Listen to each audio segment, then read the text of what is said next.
médecin de santé publique, c'est celui qui s'occupe des politiques de santé, des programmes de santé. C'est plus institutionnel, c'est plutôt au niveau global, tandis que le médecin généraliste, il s'occupe du côté clinique. Donc, que je connais mal à la tête ou aux orteils, voilà. on peut venir vous voir. Oui, bien sûr. D'accord.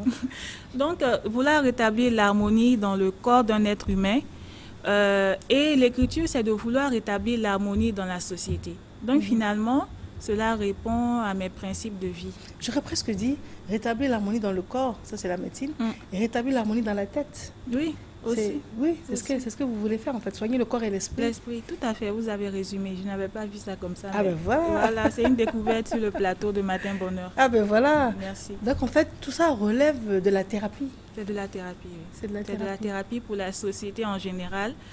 Parce que les femmes souffrent beaucoup. C'est pas pour se donner une couverture de victimes, mais je fais aussi des publications sur le plan de la santé publique et tout concernant les femmes qui sont les principales victimes des problèmes de santé, que ce soit le VIH, que ce soit le paludisme, la mortalité maternelle pendant l'accouchement, tout ça là. Ce sont les femmes en général qui sont la pauvreté. Voilà, même pendant les guerres, ce sont les femmes aussi qui sont les principales victimes. Donc, on dit souvent que pourquoi les écrivaines africaines, toujours quand elles écrivent, c'est dans le sens de la lutte pour la condition de la femme, comme si on n'était pas des êtres humains à part entière, on n'était que des femmes. Pourquoi on n'écrit pas sur d'autres sujets? Il est vrai que j'ai écrit sur le drame de l'immigration clandestine, les Africains qui meurent en mer. Mais en tant que femme, on écrit son vécu, on écrit sur ce qui nous sensibilise le plus. Donc en tant que femme, c'est ce qui me sensibilise le plus. Voilà pourquoi j'écris souvent sur ça. D'accord. Et donc ça, c'est votre premier roman? C'est le premier roman. Il y a eu des nouvelles. Donc comme je disais, il y en a eu une sur le drame de l'immigration clandestine qui s'appelle Le Grand Saut. Il y en a eu une sur la condition de la femme en général qui s'appelle Comme une traînée de poudre. Et puis il y en a eu d'autres quand j'étais plus jeune. Et mon prochain roman qui est déjà terminé parle aussi d'islam. Mais d'islam dans la société occidentale et africaine. Il fait la promotion du vivre ensemble et combat à la fois l'islamophobie et le fanatisme religieux. D'accord, très bien.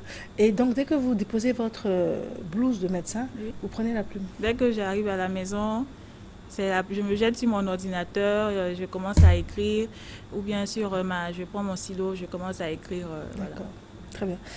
Le banquet des marabouts, c'est la découverte d'aujourd'hui qu'on vous conseille vivement. C'est important de nourrir l'esprit.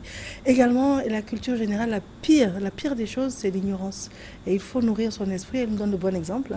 Elle a une carrière intéressante et parallèlement, elle a une passion intéressante qui développe également l'esprit. On vous joint comment? On me joint au 77 27 14 53. D'accord, on reprend s'il vous plaît. 77 27 14 53. Aïcha Yatabari, infiniment merci. Merci, c'est moi qui vous remercie. Sur notre plateau, je vous en prie. Merci. Elle s'appelle Christelle Akusa, elle signe la réalisation, elle se joint à moi et toute cette équipe de personnes que vous ne voyez pas vous remercie d'avoir été là. Bon jeûne à tous les musulmans et s'il plaît à Dieu, on se retrouve dès demain à la même heure et d'ici là, vous prenez soin de vous et les autres. Au revoir.